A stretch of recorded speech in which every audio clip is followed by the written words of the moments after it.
Our existence is preserved and repurposed by the unwavering grace of God, a visible testimony of His covenantal faithfulness.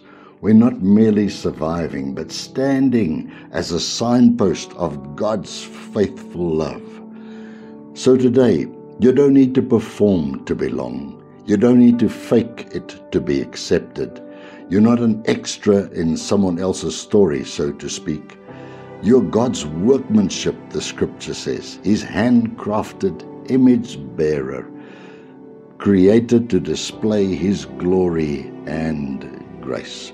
1 Thessalonians 5:24. The one who calls you is faithful, and He will do it.